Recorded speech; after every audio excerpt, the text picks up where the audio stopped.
So you remember way back when I said I wasn't going to make any more Wheel of Time videos? I lied, because I want to start a new series that kind of goes into individual characters from various series and explores what makes them so interesting or not. And we're going to start that off with one of the best developed characters in all of fantasy, in my opinion, and that's Randall Thor. This is a character that we see go from a scared kid to almost a Jesus figure, and I think that's a wonderful evolution to go into for the first video in this series. Also, yes, I changed my bookshelf again. I kind of just raised it higher, and I think that looks a little better with books stacked on top. But getting into Randall Thor at the very beginning of Wheel of Time at book 1, The Eye of the World, what we really have is a scared kid. This is not Rand at his most interesting because he is just a scared kid and there's not much more depth beyond that. He's a stubborn, scared kid who is naive to the world, and he's kind of a placeholder for the reader so that we can see the world and kind of learn about it while he learns about it.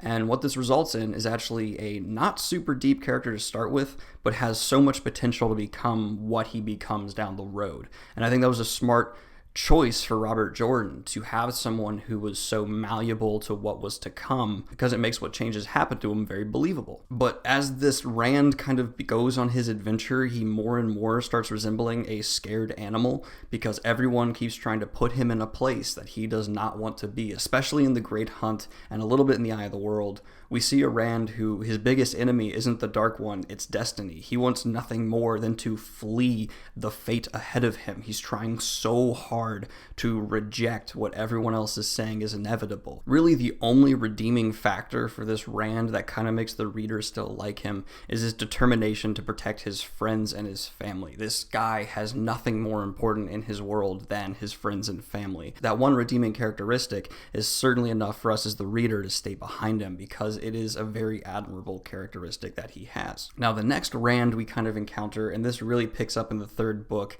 is a very angry Rand, because he's accepted that he has to go down this path, but he's not exactly chill about it because he feels the need to have absolute control over everything.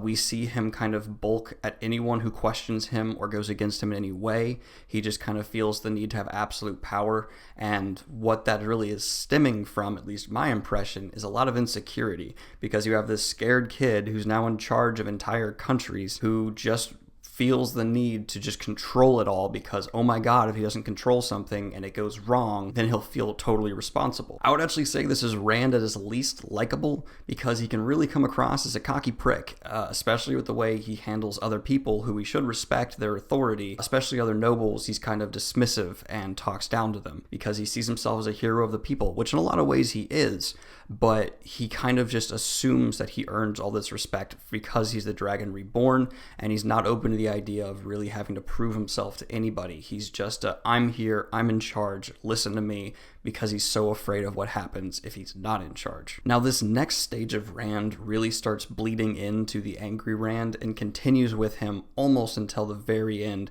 and that's the tortured Rand. This is when we're really in Rand's kind of point of view, and we're hearing him kind of inner monologue. What we have is a Rand who is filled with self-loathing. He constantly feels he's not good enough. He starts having voices that make him even more afraid of himself. He blames himself for everything, and this is really where that fear of lack of control stems from. We see every failure weigh on Rand internally like a mountain. He feels the need to be perfect, and what makes this really have weight for the reader is we kind of agree with him. I mean, the fate of the world is on his shoulders, almost literally, and if he messes up, the Dark One will take over. So you can't even exactly disagree with this inner hatred that he has because it's right. If he fails, the world ends. Now, from here we get a version of Rand who kind of grows up a little bit. This is the Rand who starts showing leadership. I kind of refer to him as King or Emperor Rand, and it's the one who finally starts accepting that he needs to delegate responsibility, that other people need to take responsibility for certain actions, and that maybe, just maybe, not everything is his fault. But don't worry, the tortured Rand is certainly still prevalent whenever we really see his internal thought process. My impression is that the King Rand we see on the outside is more of a show, and internally he's not nearly as confident confident as he's portraying. This version is just kind of a front he puts on that works because he certainly does seem more kingly. A lot of people comment on that, but it's not real. It's a facade that is good for everyone else, but maybe not the best for him internally. Now, this version of Rand, we kind of, as the reader, maybe get the vibe that it's more becoming real for him, and maybe he's on the right track. And then Dumai's Wells happens and ruins all the progress that Rand has made to this point. After Dumai's Wells, we see a version of Rand who more reflects that internal thought process, but in a way that's very accepting of his fate and just feels the need to keep moving forward. Many of the fans refer to this as Mad Rand, and I think that's a great name for it. He lashes out a lot. The voices in his head are stronger than ever, and he listens to them an extent and starts conversing with them. Later on, we learn why that is kind of not necessarily a horrible thing. At this point in the series, it's certainly presented as a bad thing. He begins pushing everyone away. He does not want anyone close to him except for maybe men, and he really starts lashing onto men as a crutch. The biggest change we have here, though, is we see Rand really accept his fate to die. This Rand almost looks forward to it and is eager for it. He starts ignoring a lot of his other duties and just works towards the last battle. He just wants to get there, die fighting the Dark One, and save the world, because that's his destiny, and that's all he's willing to do. He's not happy about it, but he understands that it's inevitable, so his mentality becomes, I'll get there, I'll get it over with.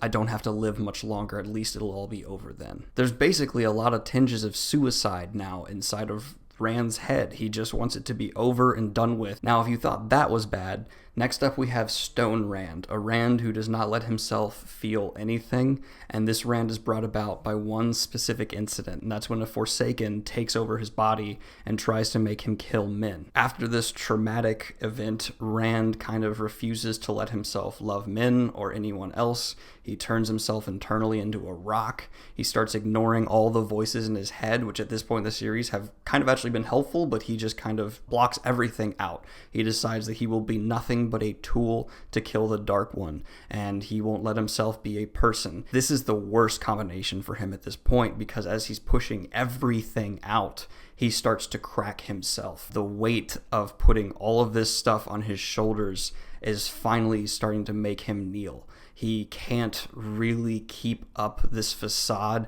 and he can't deny the fact that he is a man. I would say this kind of stage of Rand in the series is the furthest from the Rand we have at the beginning of the book, in the sense that he is completely ignoring all friends and family. The thing that made us like him in the beginning is now the thing he's pushing the furthest away. It's now 100% nothing but march to death. And after that becomes too much for him to handle and that kind of stone shell crumbles off of him, we get the last change in character for Rand, something that I think was handled beautifully by Robert Jordan and Brandon Sanderson to kind of have this egg crack off and give us this newly born Zen Rand. For Rand, it's no longer fighting destiny or dying for destiny. It's about saving the people around him and saving everyone he loves and serving the people of the world in the best way that he can. He really begins leading people again, understanding the kind of figure that he is. He doesn't try to be their king or emperor. He tries to be their Dragon Reborn. And I think as anyone in the series kind of got to this point, it felt very right to see Rand take on this role. Internally, this kind of Rand has shown his face again and again, but he's never really accepted it because it was too vulnerable. It was, what if he failed? What if he wasn't good enough? But this side of him really understands that this is what he has to be, and he wants to be it. It's a fantastic conclusion to his arc. And we quite literally see fate starting to work with him as he as a Ta'veren starts having him and destiny kind of walking hand in hand and making the world around him literally a better place. Sunshine comes through the clouds where Rand emerges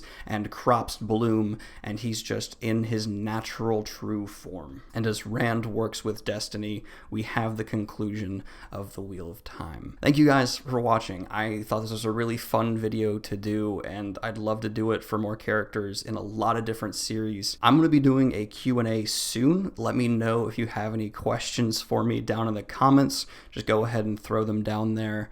And let me know what characters I should do next, because this was a lot of fun, and how should I cover him better? I mean, this was just kind of a general overview of Rand's changes. What aspects of him should I have gone into more? Let me know so I can do it better next time. I hope you guys are having a great day.